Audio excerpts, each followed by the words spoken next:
गोवा हे एक असं ठिकाण जे स्वच्छ आणि सुंदर समुद्रकिनाऱ्यांसाठी तर प्रसिद्ध आहेत, पण इथली खाद्य संस्कृती ही तितकीच भारी आहे. मग तुम्ही साऊथ गोवामध्ये असा किंवा नॉर्थ गोवामध्ये खायची काही अशी ठिकाणे मी तुम्हाला सांगणार आहे, जी जरा हटके आणि अगदी चवदार पदार्थांसाठी प्रसिद्ध आहेत. गोवा हे पर्यटनावर भर देणारे ठिकाण असल्यामुळे खायची ठिकाणं भरपूर आहेत. अशातलीच काही उत्कृष्ट ठिकाणे मी तुमच्यासाठी घेऊन आलोय या व्लॉगच्या माध्यमातून. आणि तुम्ही व्हेजिटेरियन असाल किंवा नॉन व्हेजिटेरियन काही हरकत नाही. कारण प्रत्येक ठिकाणी आम्ही दोन्हीही प्रकार अनुभवलेले होते आणि म्हणूनच हा व्हिडिओ तुमच्यासाठी बनवतोय, तो शेवटपर्यंत नक्की पहा.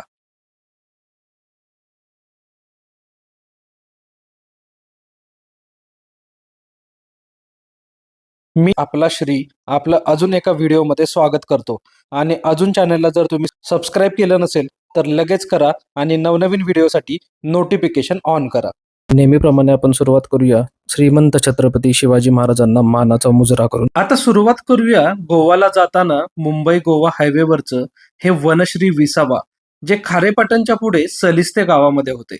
निवांत झाडाच्या थंडाव्यात व मुलांना मन रमेल अशा या ठिकाणावर आम्ही थांबलो होतो, जिथे आम्ही 2 सुरमई थाई तर एक व्हेज कोल्हापुरी असं घेतलं होतं.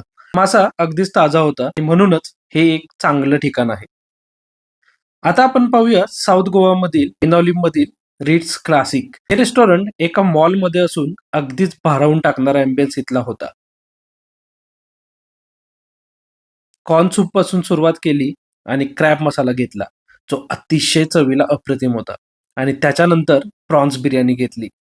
व्हेजमध्ये आम्ही व्हेज पुलाव ट्राय केला आणि सगळ्याच पदार्थांची चव खरंच अप्रतिम होती.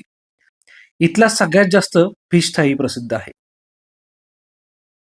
आणि असा तुम्हाला फिश चॉईससाठी एका प्लेटमध्ये दाखवला जातो आणि मग तो बनवला जातो. सगळ्याची चव बघून चिकन कबाबही ऑर्डर केले आणि तेही अतिशय अप्रतिम आले. आणि वरती जो ओपन स्पेस होता, जिथे बसण्याची उत्तम सोय होती. आलो की चहाचा थोडा प्रॉब्लेम होतोय. बघा चहा किती छान चाललाय बनवायचा. गोव्यात आलोय आणि चेअर्स करायची इच्छा झाली म्हणून चहा घेतलाय. बेनोलिम बीच रोडवरच असणारी हरीज जर्मन बेकरी अगदीच प्रसिद्ध आहे. केक्स, कुकीज आणि कॉफी यासाठी आणि शिवाय इथल्या अँबियन्ससाठी सुद्धा.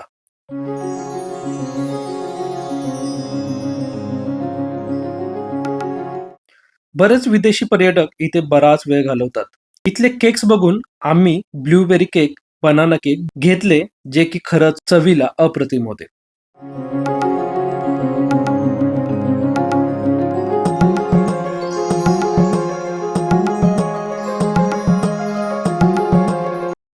आता अगोंदा बीचकडे जाताना ट्री टॉप तवा हे अगदीच भारी आणि युनिक रेस्टॉरंट आम्हाला मिळालं, जे खरंच एका झाडावरती आहे. इथे प्रशस्त पार्किंगची सोय आणि इथल्या डेकोरेटिव्ह आयटम्स पाहून भारीच वाटतं.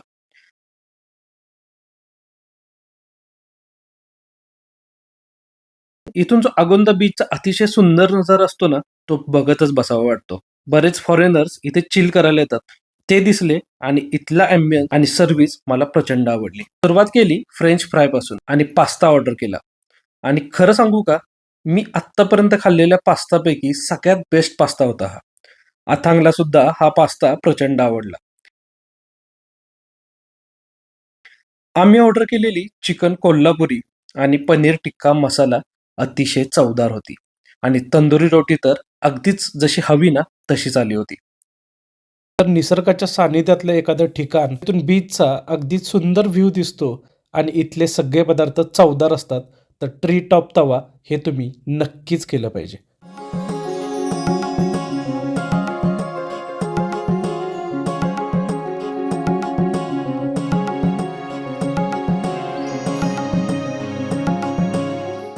आता बोलूयात एका अशा छान बीच साइड असलेल्या रामा रिसॉर्टच्या रेस्टॉरंटमध्ये, जे की अगोंदा बीचवरच आहे. तर आता अगोंदा बीचवरती रामा रेस्टॉरंटमधून बघा खाली फॅमिली बसले आणि आम्ही चहा, कॉफी आणि फ्रुटी मागवले. मस्त आता याचा आस्वाद घेऊया. समुद्राच्या लाटांच्या आवाजात चहा पिणं, जेवण करणं आणि नाश्ता करणं हा अनुभव आमच्या कायम लक्षात राहिला. इथलं व्हेज नॉन व्हेज दोन्ही पदार्थ अगदीच चांगले असून यांचे तंदुरी पदार्थ आपण नक्कीच ट्राय केले पाहिजेत. इथे वेगवेगळे ब्रेकफास्टचे ऑप्शन पण अवेलेबल आहेत. 2 दिवस आमचा स्टे याच रिसॉर्टला होता आणि या रेस्टॉरंटला आम्ही 2 वेळचं जेवण, 2 टाईमचा नाश्ता आणि बरेच काही पदार्थ चाखले आणि खरंच ते बसून खाण्याची मजा काही वेगळीच होती. आणि म्हणूनच तुम्ही रामा रिसॉर्टला स्टे करून किंवा बाहेरून रामा रेस्टॉरंटला नक्की येऊ शकता.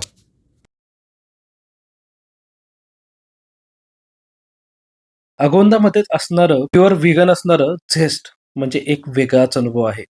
आणि गोवन फील देणाऱ्या या रेस्टॉरंटमध्ये कोणताही पदार्थ ट्राय करा. खरंच चव अगदी अप्रतिमच मिळेल.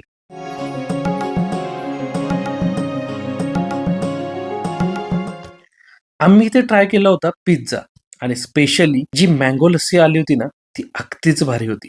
आम्हाला जो पिझ्झा मिळालेला त्याचा बेस थिन क्रस्ट होता आणि त्याच्यावरती बरंच काही स्टफिंग दिसत होतं. चवीला तर तो भारी होताच आणि तो व्यवस्थित बेक झालेलाही होता. माझा उपवास होता आणि म्हणून मी मँगो लस्सी घेतली होती. लस्सीचा जो मँगो फ्लेवर होता तो अतिशय ताजा मँगोसारखा वाटत होता आणि लस्सीची थिकनेस अगदीच भारी. त्याच्यामुळे एका ग्लासमध्ये एका माणसाचं आरामात पोट भरेल. आणि आई पप्पांनी घेतलेली व्हेज थाई म्हणजे चवदार आणि फुल्ली लोडेड. इथले सगळेच पदार्थ खूपच भारी आहेत. काहीही खावा.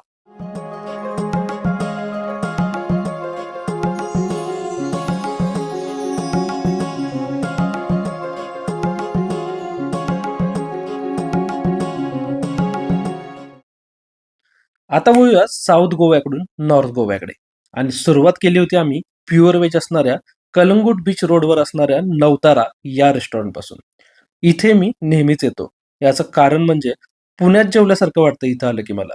मसाले पापड, व्हेज कोल्हापुरी, काजू पनीर मसाला हे तर उत्तम होतेच, पण यांचा पायनॅपल शिरा आणि लस्सी एकदा पिऊनच बघा. तुम्हाला नक्की आवडेल. म्हणूनच नॉर्थ गोवामध्ये मी कधीही आलो तरी व्हेज खायला इथेच येतो.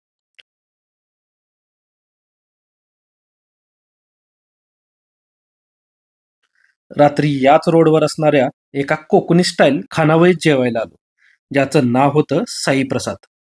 अगदी कोकणासारखं व्हाईब देणारं या हॉटेलचा मेनू अगदी कोकणासारखाच होता. आम्ही ट्राय केल्या प्रॉन्स आणि सुरमई थाई. ह्या तर मस्तच होत्या, पण व्हेज थाई सुद्धा अतिशय चवदार होती, ज्यात अथांगला वरण भात द्यायला अगदी सोयीस्कर झालं. कोकणी स्टाईल फूड असलेल्या या हॉटेलमध्ये खरंच सगळ्यात थाळ्या चांगल्या तर मिळतातच, पण इथे आला तर बोंबील ट्राय करा. ॲक्च्युली मला ते नंतर कळालं, पण तुम्ही नक्की बोंबील ट्राय करा, चांगले असतात इथे. बाकी कुठलंही जेवण घ्या, अगदी घरगुती पद्धतीच्या जेवणाप्रमाणेच तुम्हाला इथं जेवण मिळेल. आणि इथले पदार्थ चवदार तर आहेतच, म्हणूनच काय बहुतेक मी पहिल्यांदाच एखाद्या खानावळीमध्ये फॉरेनर लोकांना जेवताना पाहिलं.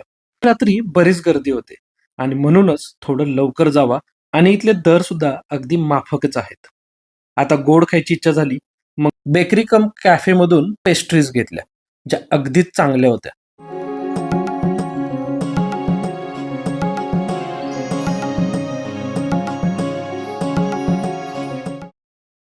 आता 4 दिवस झाले आणि साऊथ इंडियन पदार्थच खाल्ला नव्हता आणि म्हणूनच नाश्त्यासाठी कॅन्डोलिम अगोडा रोडवरच असणाऱ्या बनाना लीफ या ठिकाणी आलो. आतमध्ये पोहोचताच साऊथ इंडियन व्हाईब्स आले आणि नाश्त्याची खात्री झाली. त्यांच्याच ऑथेंटिक टोमॅटो आणि खोबऱ्याच्या चटण्या मला खरंच खूप आवडतात. आणि सुरुवातीला ऑर्डर केला मैसूर मसाला डोसा. 4 पीसमध्ये आलेला होता आणि चव पण अगदीच ऑथेंटिक होती. तो कधी संपला ना कळलंच नाही. आणि म्हणूनच परत एकदा ऑर्डर केली आणि मेदू वडा मागवला. आणि यासोबतच जे सांबार आलं होतं ते अगदीच चवदार होतं आणि शेवटी चहा पिऊन मन तृप्त केलं. कलंगूटमध्येच असणारं अजून एक चांगलं बसण्याचं व खाण्याचं ठिकाण म्हणजे रस्त्यालगत असणारं फॅट फिश. प्रशस्त पार्किंग आणि गोवन व्हाईब देणारं हे रेस्टॉरंट मला अगदीच आवडलं.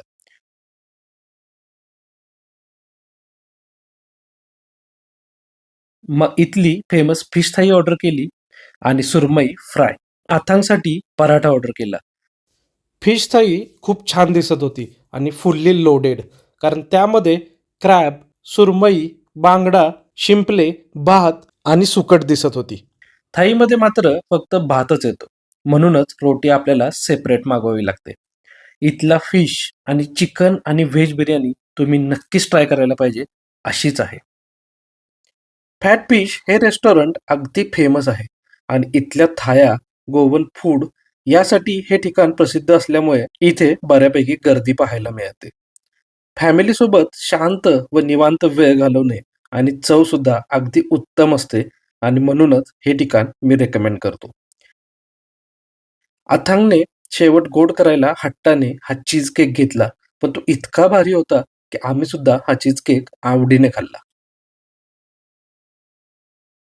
रेट थोडेसे अँबियन्स आणि पदार्थांना साजेसे पाहायला मिळतील. गोव्यात गेलात तर चहासोबत हा जो बन मिळतो ना, तो नक्की कधीतरी ट्राय करा. आता रात्री गेलो म्हापसाकडे, जिथे बावरी हे ठिकाण फ्रेंडने मला रेकमेंड केलं होतं आणि बरं झालं मी या ठिकाणी गेलो. कारण इथले व्हाइब्स आणि मध्यभागी असणारा हा पाण्याचा फाउंटन बघून खरंच शूज काढले आणि जेवणासाठी बैठक केली.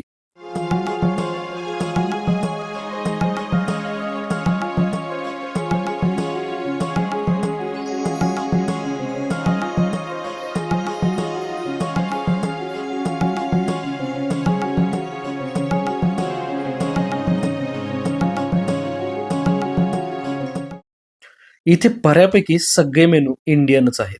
इथला दाल तडका आणि रोटी खरंच खूप छान होती आणि मला विशेष आवडली यांची चिकन बिर्याणी, जिच्यात रोज म्हणजेच गुलाबाचा फ्लेवर येत होता आणि खरंच ही आउट ऑफ द वर्ल्ड होती.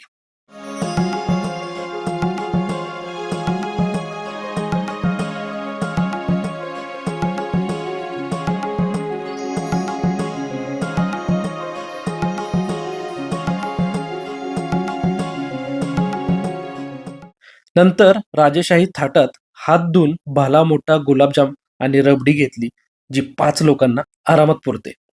मग काय, पान खाल्लं आणि गोव्याच्या खाद्यसफरीचा शेवट अगदीच भारी केला. तुम्ही जर गोवा आयटनरी हा व्हिडिओ आपल्या श्रीवर पाहिला नसेल, तर तो नक्की जाऊन पहा आणि चॅनेलला आत्ताच सबस्क्राईब करा. असेच नवनवीन व्हिडिओ मी तुमच्यासाठी घेऊन येत असतो. पण आजसाठी राम राम.